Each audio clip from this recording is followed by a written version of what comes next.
The broadcast is now starting. All attendees are in listen-only mode. Good afternoon, and welcome to the IACET Monthly Application Assistance Webinar. My name is Amy Starchville, and I am the IACET Membership Service Coordinator. Today's webinar speakers are Terry LaLiberte, IACET Director of Accreditation, and Commissioner Dr. Jennifer Salita. I would like to review some of the features on the GoToWebinar. On the right-hand side of your screen, you will see a questions box. You can type your question in and hit send, and that will add to the queue. I will try to break into the presentation to ask the question of Terry or Jennifer. If it is not an appropriate time, we will have a question and answer period at the end of the presentation. Toward the end, we'll also, at this time of question and answers, you'll be able to raise your hand, and you'll see that a hand symbol. I'll unmute you, and then you can ask your question directly to the presenters. The Connection webinars bring in industry experts to discuss continuing education and training issues. These are free to members and $45 for non-members. I've included some of the upcoming Connection webinars, and you can find more information on our website as well as registration information. At this time, I would like to introduce our presenters for today. Terry LaLiberte is the Director of Accreditation at IACET. Her work experience includes work with adult learners as a trainer, teacher, and mentor. Her early career was spent teaching English as a second language internationally and at the university level.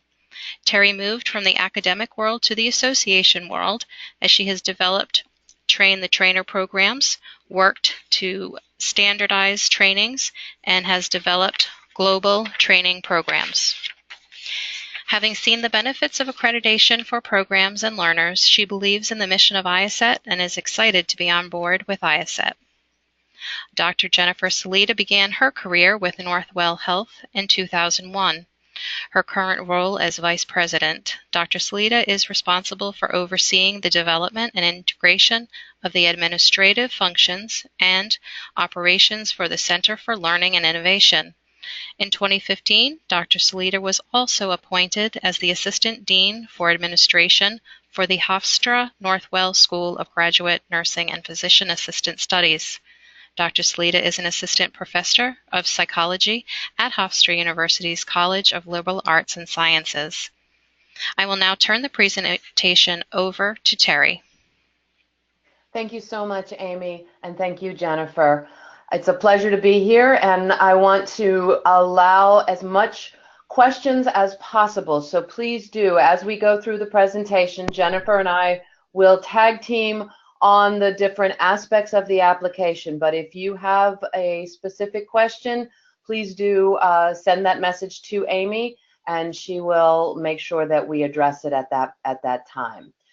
The purpose of this webinar is to familiarize you with the application process and hopefully also answer some specific questions you may have as you are going through the process. So our learning outcomes for today would be to have the learners be able to follow the AP process, to understand, to be able to articulate the requirements of the application, to be able to locate the additional resources available to applicants. This would be both personnel as well as documentation that is available to you, and to allow you to proceed to the next steps in your process.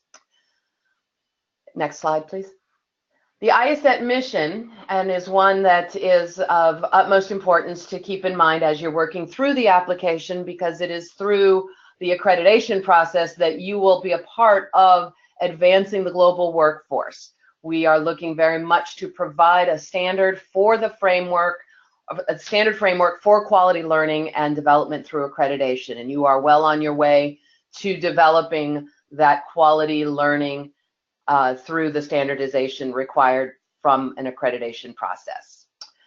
For an applicant, the fees are pretty straightforward, and you'll see them on our website. You would purchase the standard and application, and that gives you the access to the online application. That is $450. Upon completion of the application and upload of all of your materials, then you would pay for a new application. If this is your first time to go through accreditation, the fee is $3,900. Every 5 years, you are required to reaccredit, and the reaccreditation fee is $2,975, and that is to be paid every 5 years. Both of those fees are in addition to the $450, which gives you the application and the standard. And then each year after your accreditation, be it your initial accreditation or your reaccreditation, your membership fees are $985. At the time of payment of your membership fees, there's also an annual report that we will be asking you to complete that just gives us the statistics of the last year of your learning event activity. So those are the costs associated. The process includes, the application fee includes 2 reviews by the reviewers. The initial review, and typically what happens after the initial review is there are some elements that will be needing greater clarification. The reviewers will come back to you and say that they need a little bit more information on this piece or that piece. I try to frame it as it is a conversation between you and the reviewers, and there has to be a certain amount of back and forth through the application. I think nobody should feel as though they have failed should they get the initial review come back with questions for greater clarification. I think most reviewers expect to have a little bit of back and forth. Am I correct on that, Jennifer? Yes, absolutely, Terry. It's very common that we would ask for the second review at least. Absolutely. So I think I always get calls from people wanting to know what they did wrong, and I said it's not that you did anything wrong. It's a conversation, and so there has to be a back and forth. So we allow for that. So there are 2 of these cycles that may come around. Most times there's one cycle, we get a little more clarification. It comes back to the reviewers. The reviewers say, okay, they answered this question, and that question, but I still have these 2 other questions that I need clarification on. So it'll go back to you, the applicant, and then it should come back in, and for the most part, those questions have been answered by the work that you've put into it. If there is a third review that is required, if the commissioner still can't understand, there is an additional fee for that third review, and that would be $400. But before we got to that point where the third review might be necessary, if it feels that you are not completely understanding what the reviewers are asking from you, there's also an opportunity to have a phone call after the initial review. And it is something that I recommend if you have some questions that you just are not 100% sure if you're answering correctly, or if the reviewers might not have understood and what you were trying to get at. So there is a call that can be put into the process as well, to hopefully keep it from going to that third review. So keep in mind that is also part of the process.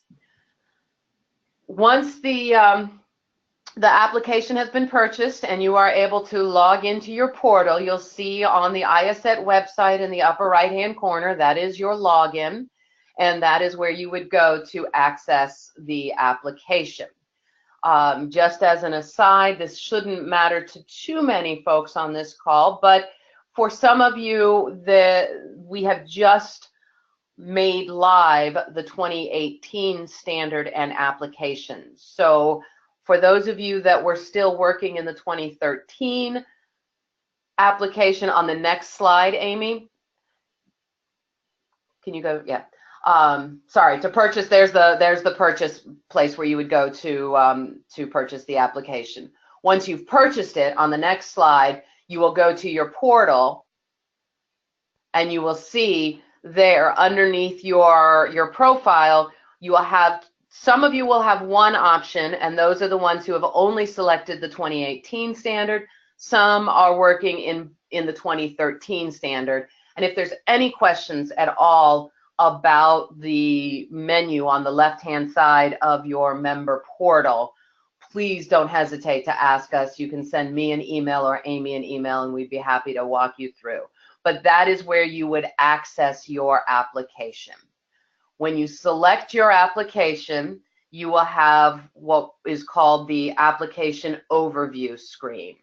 And this we have redesigned, and I think it will be a lot more user-friendly for those people going through the 2018 standard and forward. What you will see here is there are a few changes with the new standard.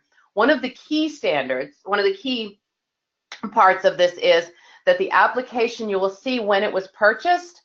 You will also see when it expires. So we are looking for you to try and submit your application in a 1-year time frame going forward, as opposed to 2 years.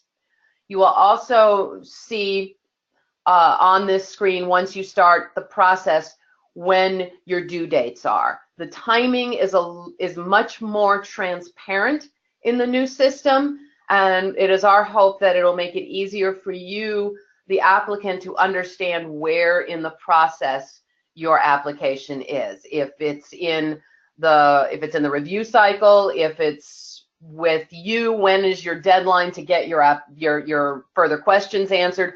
All of those types of things will come up here on your application overview screen.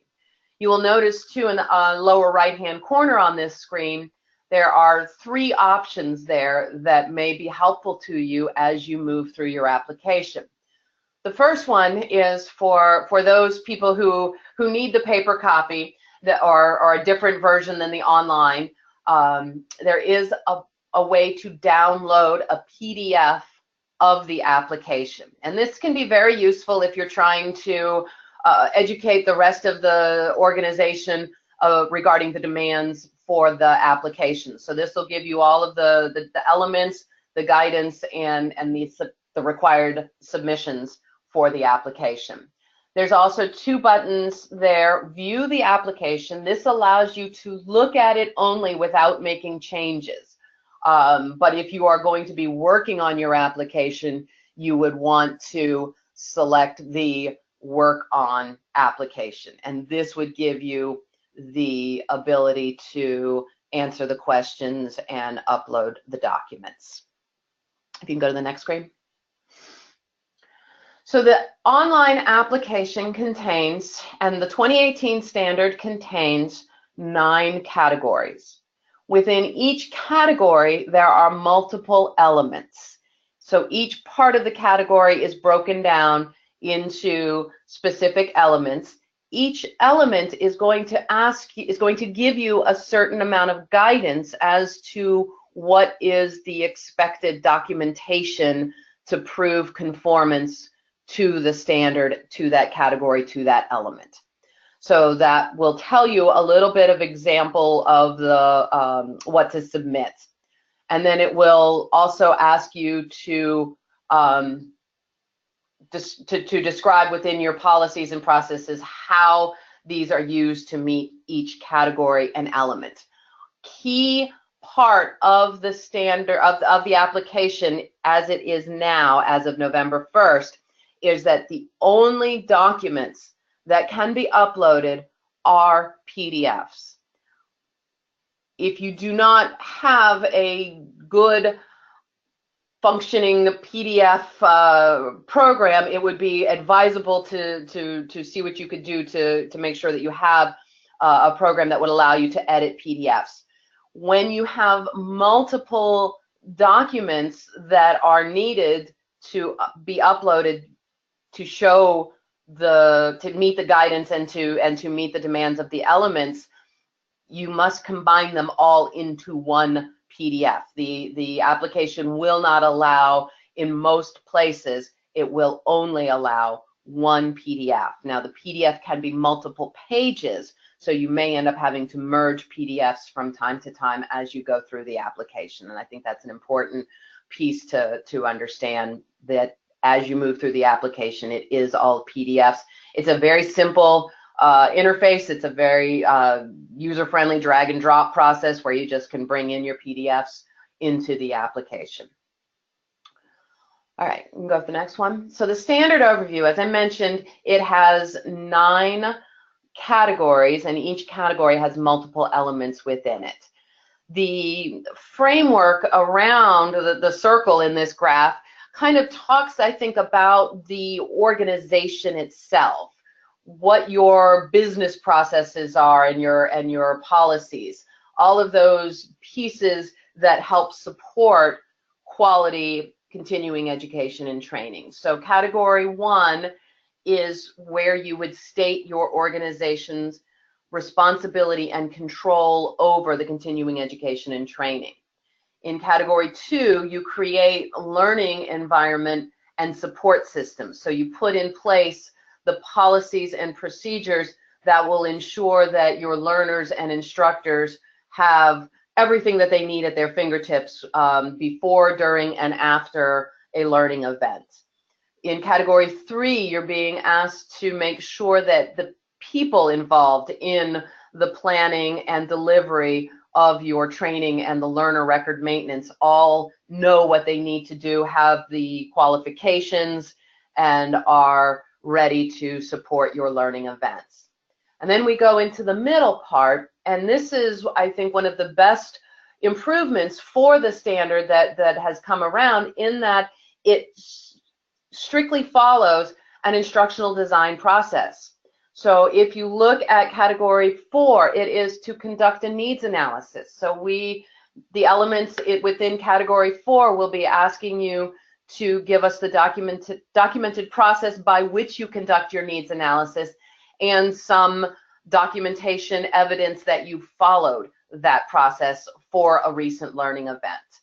Then in category 5, we ask for you to determine your learning outcomes, and that your learning outcomes must be informed by your needs analysis. So we want to see the categories that the standard is asking to show the relationship from needs analysis to learning outcomes, as well as then moving into category 6, where the standard then asks you to explain how you select the content and define the instructional requirements for the learning event. So how did the needs analysis and the learning outcomes shape the actual learning event? And then in category 7, how are you assessing the learner's mastery of the learning outcomes? So you can see I think it does a very nice job. The standard follows a well-established instructional design model. Then we move back out to the outer circle again, the administrative types of responsibilities for a learning event. In that category 8, will ask you to explain your processes around awarding CEUs. How do you maintain your learner records? How do your learners get access to their records? All of that type of administrative tasks post-learning event need to be documented and demonstrated for your reviewers. And then category 9 is the evaluation of learning events. What type of evaluations are you using? How do you use these? How does it inform the next iteration of this training event? So you see the standard really does kind of follow where a training organization would need to have all of their processes in place. Jennifer, do you want to add anything here about the new standard as well? No, go ahead. Thank you. That was a good overview. Okay. So the application review process, as I said, there's 2 standard review cycles with your commissioners. But typically what happens first is your application, when you submit it online, comes into my inbox as the Director of Accreditation. So I'm looking through your application before I submit it to the reviewers to ensure completeness. So if there was an element that asked for a process and you submit a blank document or a blank checklist, I'm going to push that back to you and say the checklist may be part of your process, but what we want, what your reviewers are going to want to see is they're going to want to see how this checklist is used, when it is used, by whom is it used, all of the other parts of a process. So that first review is really just to make sure that what you've submitted for each element is actually what each element is requiring from you. So that's kind of I always tell people, I say that's your free pass. So that makes sure that when you get to the reviewers, that they're not having to hopefully push back too much and say, well, you have a process here, but I'm not sure about this part of the process, rather than them coming back to you and saying, I don't see a process here. So that's the first piece. So then once I have decided, once I've looked it over and made sure that everything is complete on it, then a lead reviewer and a site visitor are assigned. And each commissioner, each person, the lead reviewer and the site visitor, they review the application independently. And each person has the responsibility to also look at the application as a whole, to get a sense of your organization and how you deliver training, how you develop your training, how you work with your subject matter experts or your vendors or whatever. So they're going to be looking at all of those pieces and digging down into each element of the standard as well. So there may be times during the application where you think, well, I've already submitted this document, why do I need to submit it again? Well, because the reviewers, when they're looking at element 6.2, they're not going to go back up and open element 2.3. So if it's asking for it in 6.2, that's where it needs to be, even if it's there again and you felt like you've already answered that. But they've already looked at all of it, but they're not keeping every piece of every element in their heads as they're looking through your application. Now, the reviewers will occasionally get on the phone. Jennifer, you want to talk through your process when you're working with another reviewer, both either as a lead and as a site? Yeah, what I just wanted to add to what you just mentioned about that sometimes things seem repetitive, that you're attaching the same thing in multiple places. The other good thing that I would recommend as a reviewer is you can even say, you know, as we discussed in 2.1, but it is really important to reattach. You know, the Learning Builder system sometimes gets cumbersome, and as Terry said, we don't always go back to a previous element, even if something that you previously submitted does answer a later question. It's just really important to attach something both places. You can certainly explain that in your narrative response, that what you attached answers both questions, but it does help us tremendously to just see it again. As far as the process, so whether I am a lead reviewer or a site reviewer, we both do our initial review independently. And sometimes, you know, we agree on everything, but more often than not, there are a couple of things that we do want to discuss internally. Learning Builder also allows us to leave comments for each other. So if there are some elements that we are either interpreting a different way or just want to discuss further before we put our assessment in, we use that feature. But more often than not, we just shoot each other an email to say, can we get on the phone for, you know, a half hour or 15 minutes to talk through a couple of things. And then that being said, once we are in alignment with all of our assessments, and again, just to reiterate, if we are asking for more information, it does not mean that anything is wrong with your application. I have never done an application where it only required one review and we jumped right to the site visit. There are always items that we ask for clarification or additional information. Then it goes back to Terry. She just reviews it before she sends it back to you as the applicant. And then when you resubmit, it comes back to the lead reviewer and the site visitor, just to clarify that everything you submitted, you're now ready for a site visit. At that point, though, we always offer a phone call as well. So if we're asking for additional information, and sometimes the applicant just isn't sure what it is we're looking for, it's absolutely fine, and it's actually encouraged that we just get on the phone with the applicant and discuss how we're interpreting what we're reading, and sometimes as simple as that answers our questions, and then we're ready to move forward. Thank you, Jennifer. Can you advance the slide, Amy? So as we said, after the review, and the first review, that's the whole application, and that's going to take an average of about 4 weeks. We are trying to tighten up that timeline, but we also want to make sure that the commissioners have time to really understand your organization and the evidence that you have submitted. And then again, so then that will also signal if the application is complete and is understood and has met all of the different elements, then it will be approved for a site visit, or more commonly conduct another second review. So again, this is just a reiteration. If you go to the next slide, Amy, we can talk about the site visit. And Jennifer, feel free to jump in on this as well.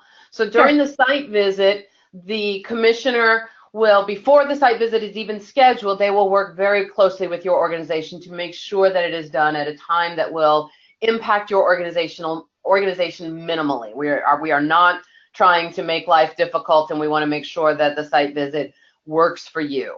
Site visits typically can take about a half of a day. Jennifer, do they ever run longer than about a half day to 3/4 of a day? I would say an average anywhere from 3 to 6 hours, depending on the information that the applicant has ready for us when we get there, and depending on how many items we wanted to clarify during the site visit. I've never done a site visit in less than 3 hours, and I've never done one longer than 5 or 6. That would be the absolute longest.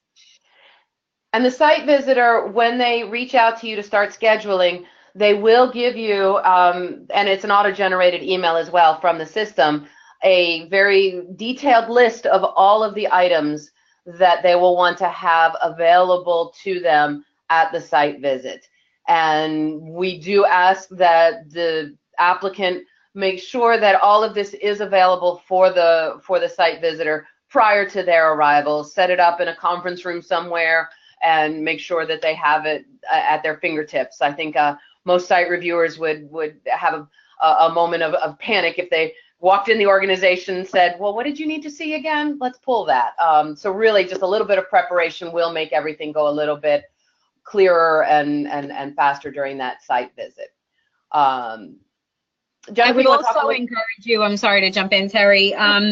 So when you're approved for a site visit and we send the application back to you, you'll always get the automatically generated emails, but the commissioners will also reach out to you as well.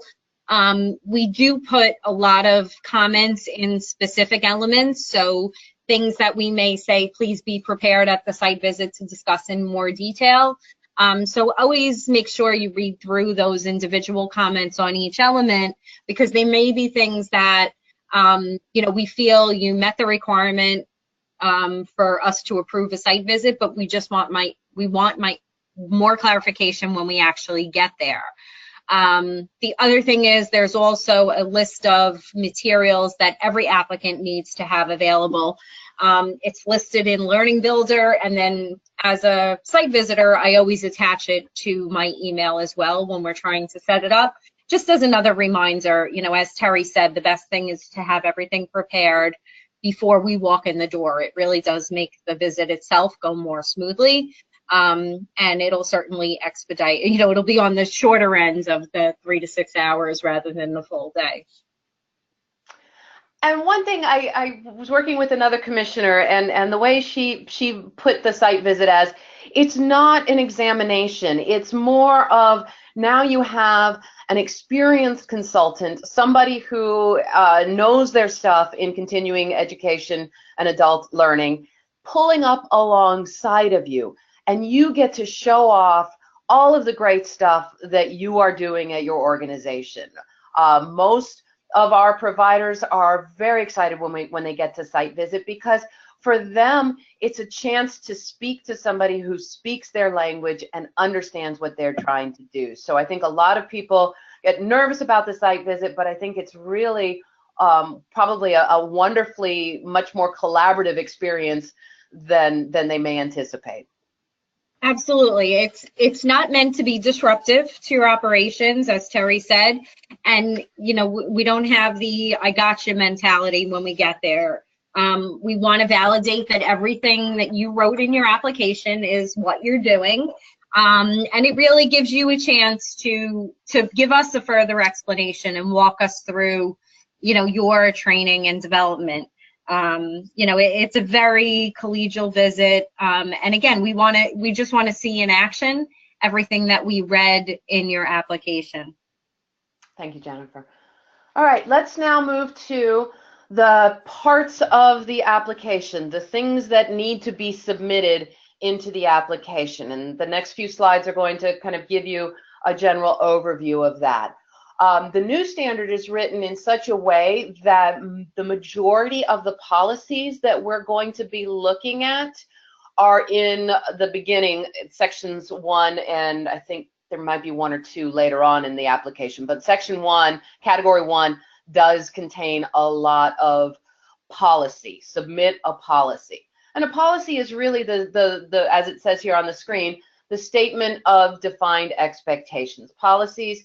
The beauty about policies within most larger organizations is that you can pull those policies from other departments. So there's going to be a policy from HR on anti-discrimination. There may be a policy from legal regarding intellectual property, and there may be a policy from IT regarding information security. So for a lot of providers, the policy part is just a gathering up of policies from disparate parts within the organization. If you could go to the next slide, Amy. So here are the standard elements. As I said, section category 1 is where a good number of them are, but there are a couple other places within the application that is asking for policies. And when you go through, you know, again, you can look at different definitions of policies, but really the policy is the company-wide mandate as to the scope, the responsibilities, and what are the expectations. Next one.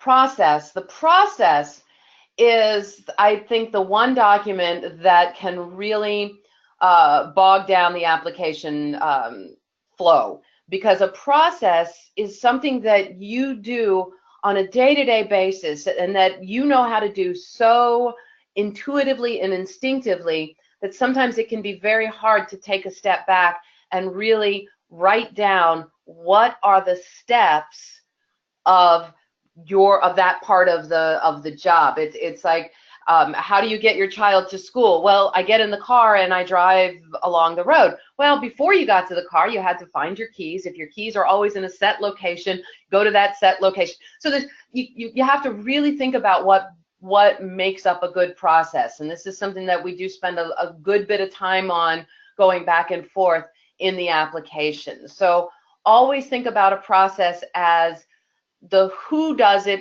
when are they doing it, what tools are they using, and what are the steps. The process documents become also an excellent onboarding handbook. So when you have a new employee, what are the instructions that you give them for entering a new learning event into the LMS? How do you break that down step by step for somebody who's never done it before? But I would say again that processes are not necessarily something that comes easy to most folks to know how to write, and it will be a little bit of a back and forth.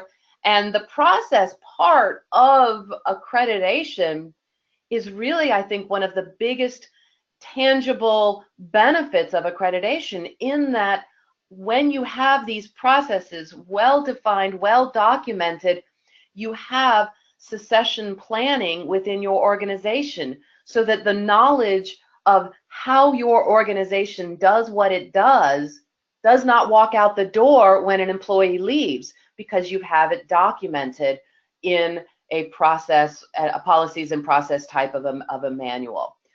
Jennifer, do you want to add anything about processes? I can't stress enough how important good processes are, and I know you want to see them as well. Yeah, so as a provider, what I tell my own team is, if we all hit lotto tomorrow and we're not coming back to work, the place still needs to run. So the processes that we have in place enable anybody who walks in off the street to run the place as if we're here.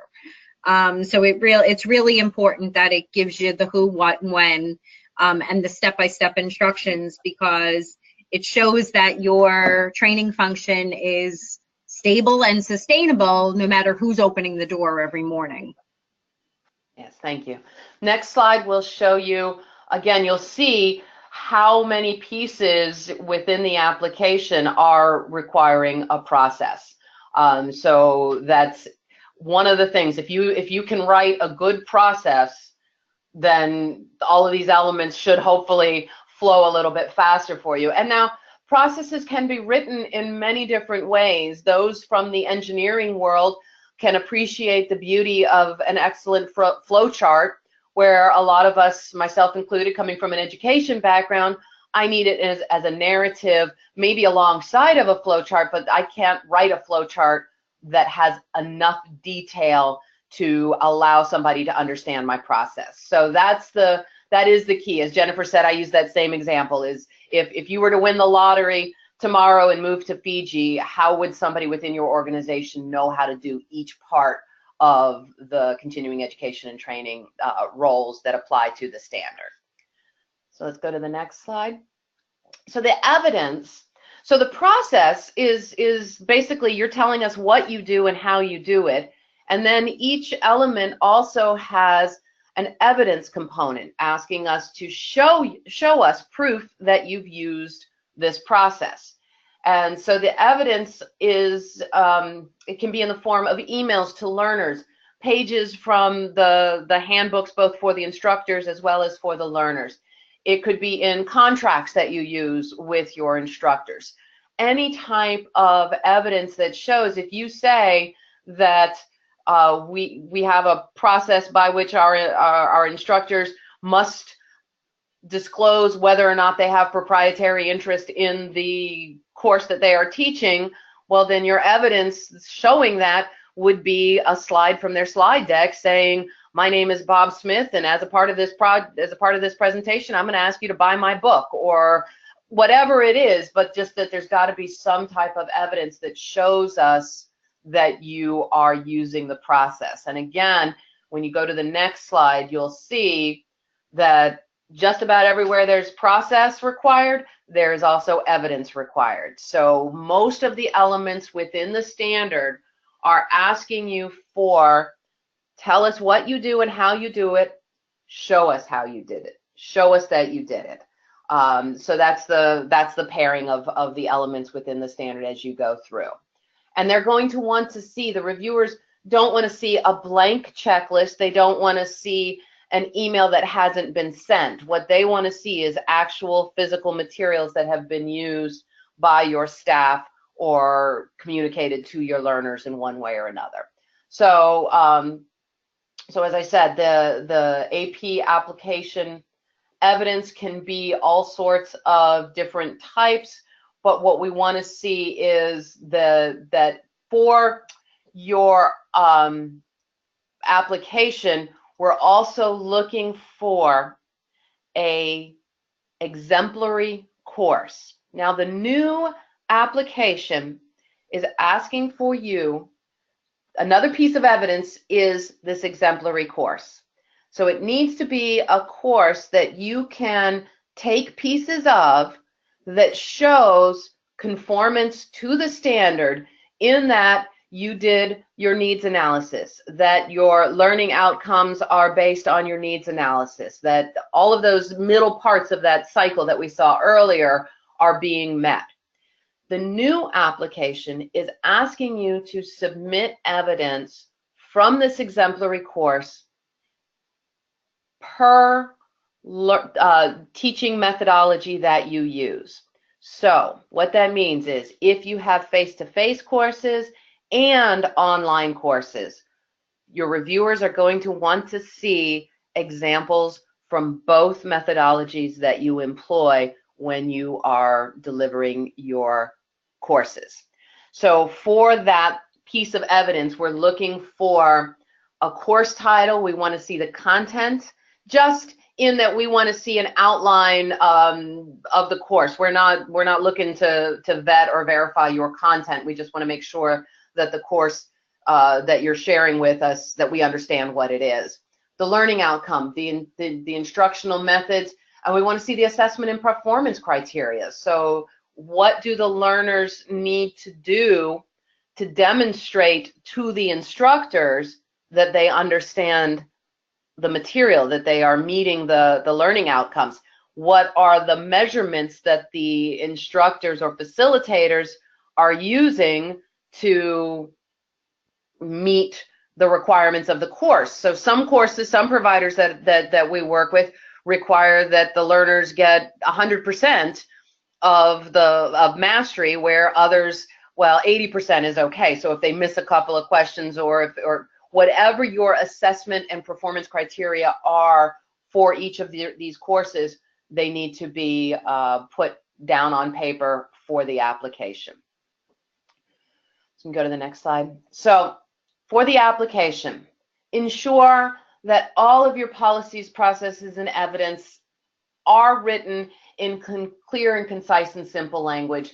Have somebody from your organization, if at all possible, who isn't in the continuing education and training department, take a look at your application, and could they understand based on what you are submitting? Because again, when we are applying as providers ourselves, we are so much in the day-to-day of it. Sometimes it's very hard to take a step back and really think, if I was just to run across this as a reviewer, as Jennifer does, would I be able to understand this? So I think that's a really important thing, is to look at it in light of your reviewers don't know, they haven't seen your organization before for the most part. So really make sure that you can present your organization in a clear, easy to follow way. Make sure that the attachments are attached the way you expect them. Sometimes I'll be reviewing an application and I open up an attachment and it's not what they expected it to be. So really do proof your application. Go back through after you've finished uploading everything and open your attachments and make sure that they are the attachment that you thought they were. When I went through the process, I labeled everything by the element, but then there was, I think, one or two as I was going through and proofing it that I had mislabeled it, and I had to go back in and find the evidence that I wanted to actually put in that element.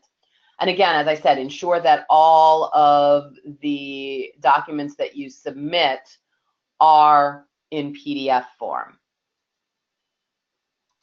Anything else, Jennifer, that you want to add before we open it up for questions?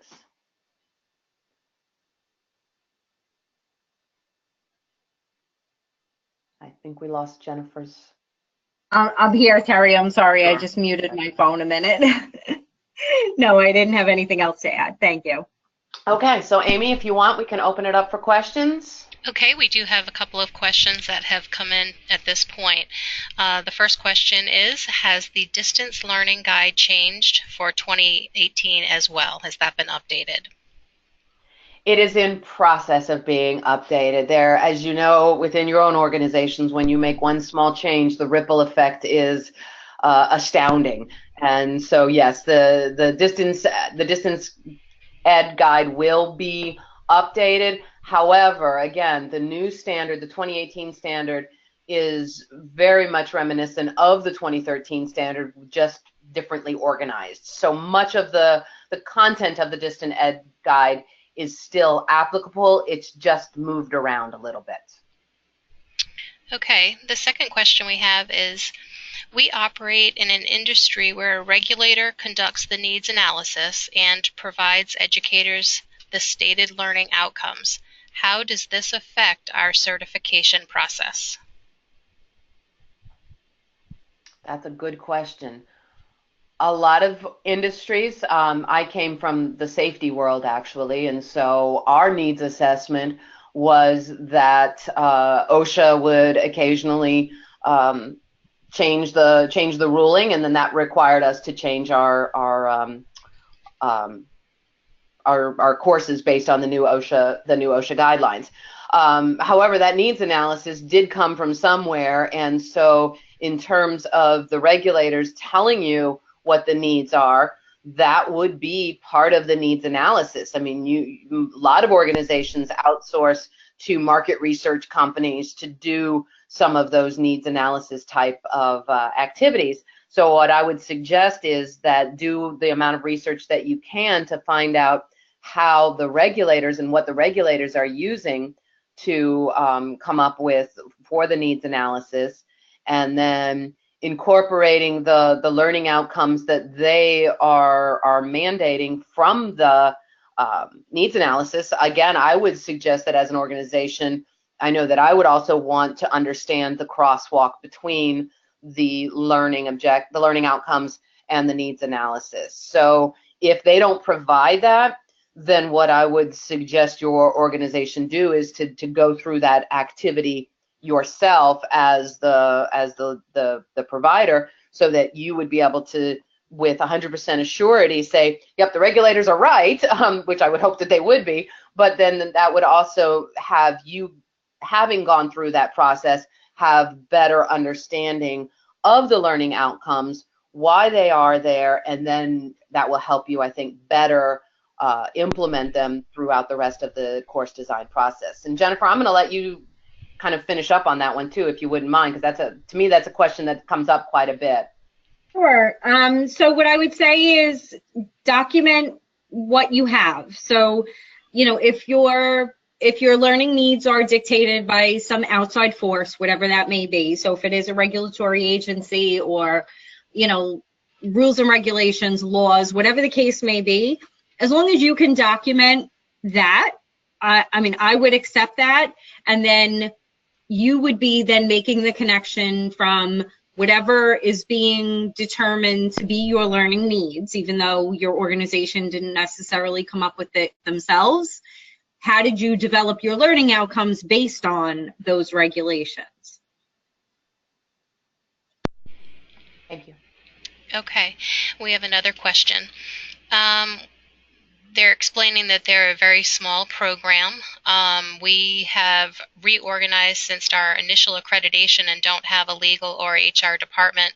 We do adhere to and will ensure update of the related policies such as non-discrimination. Will this be an issue if we don't have an HR or legal department? No, as long as the policies are there, it doesn't have to come from the HR. I use that as an example mainly because within larger organizations, the collection of policies is just that. It's a collection. In smaller organizations, yes, there may be work to be done to write the policies to make sure that they are in compliance. Okay. At this time, we don't have any further written questions. If anybody has a question, you can go ahead now and use the raise your hand, the hand icon, and I can unmute you if you want to ask questions directly of our presenters.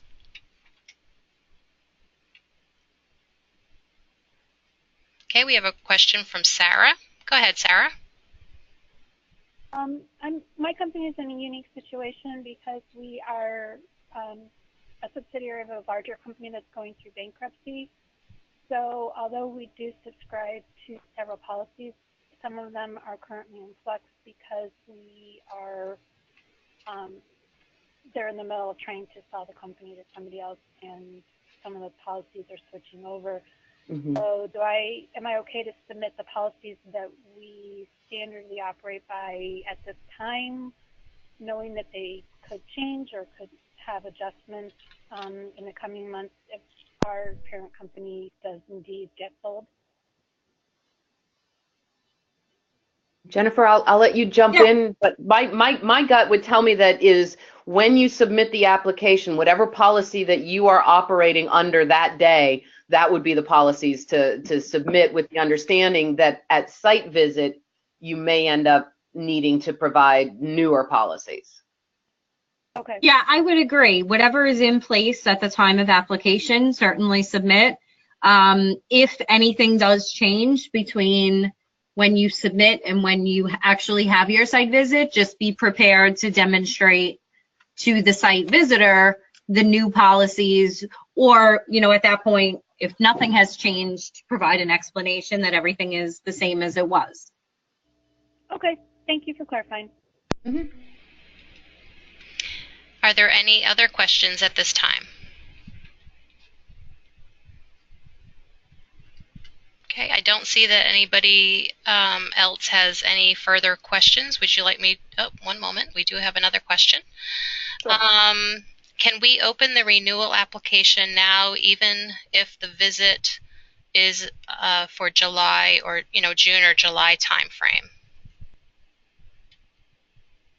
The reapplication? Oh, I see. Their renewal is up June 30th, so they're wondering if they should begin the application process now. I would always argue on the side of being more prepared and doing it ahead of time, because it can always, if you have the time now to start the process, it's not a bad time frame. We tend to procrastinate, I think, as human beings, and so if you can go ahead and get started, especially this would allow you to not have any kind of gap or run up against your deadline. I would agree. As long as the new standard is available, I would absolutely get started if you can. Okay. Let me see if there are any further questions. One more question. If the structure of the organization has changed significantly, is that an issue, or just explain how the organization has changed? It's in the new reapplication, Mm-hmm. right? In the new reapplication, we do ask for the organizational chart and new staff resumes and credentials, but for the most part, it's a narrative. So, however your organization structure has changed, that would be up for you to describe to the reviewers in the narrative that you submit. Okay, and let's just see. I see a hand raised. Sarah, do you have another question? No. Okay. Sorry. All right. Well, no, that's okay. I wasn't sure of that. Okay, I don't see any other questions at this time. Terry, would you like me to move on? Sure, and we'll just wrap up with kind of giving people where to move on from here. So, additional resources. Once you have purchased the application and the standard in your member portal, there's also a button underneath the application that has resources for you. And so we do provide you with some online templates. There are some documents there on how to conduct a needs analysis. There's a very good document there on Bloom's taxonomy on how to write learning outcomes that are meaningful, and as well as some documents there regarding the assessment models and evaluation, a brief white paper on Kirkpatrick's models as well. So avail yourself to those resources. We also offer live one-day AP workshops. We are very excited when we're able to offer those to you. It's an opportunity for you to sit down with a full day of usually an IACET staff member, and then we also try to make sure that we have a commissioner in those workshops as well, and it's an opportunity to really dig in a little bit deeper into the application and really understand each of the different elements and categories and the requirements that are needed for submission. Go to the next one. As I said, the online templates include, there's a accreditation guide, there's a self-assessment checklist there that is very helpful both in the beginning process and as a tool for you to use every year to maintain your conformance to standard. It's a pretty good checklist that will walk you through all elements and ensure that you're making those checks on a regular basis. There's also an application project plan, as well as a learning event design document sample that kind of, if you don't already have some type of a design document that you use when designing your learning and courses, you could take a look at that one as well as a resource. As I mentioned, the AP workshop is a hands-on, face-to-face for the most part. However, tomorrow here in Chicago, we will be delivering the same workshop that we're going to be going to in Virginia, but here we're also offering it as a virtual option, so that if you are unable to travel to Chicago, with a webcam and a good internet connection, you will have the same experience as though you were in the classroom. So that's an option that we're going to try out tomorrow, and we'll see how it goes. And hopefully this will be an option for folks going forward in terms of a way for them to understand, to get access to the same level of information that we give out during those AP workshops. There's a question about will any of the workshops be in the New England area? We'll have to decide. We're getting ready to sit down and start mapping all of those out. We do try to put them at major metro areas, or at least something that is accessible via a pretty good size airport. So, but if we don't come, we will offer at least one more virtual option. I do know that. So your next steps going forward is finish reviewing the online templates. Look at the website, look at your member portal, and make sure that you have a good sense of everything that needs to be submitted with the application. You could consider the workshops, and then also contact us. I'm available. Most of the applicants who are going through the process have called me at one point or another just with a question or for clarification. Don't hesitate to call. It's what we're here for. Amy's happy to answer questions as well, I know, and we want to see you get through the application process. So that would be your next step, is get that application done. And then we will have another AP Assistance webinar on Wednesday, December 13th. So if you didn't get your question answered here, or if you're getting deeper into the application and want to attend another one, please you are welcome, as well as letting people know within your organization that this is available. Here is our contact information. Amy will be sending the PowerPoint to you as well, so you will have access to this after the presentation. Yes. And if there are no further questions, we are about out of time this afternoon. And I want to thank Terry and Dr. Salita for being with us, and I thank all of you for attending. If you have further questions, as Terry mentioned, please, you can email me or Terry and let us know, and I'll certainly get your questions to the appropriate person. And again, thank you, and have a nice afternoon.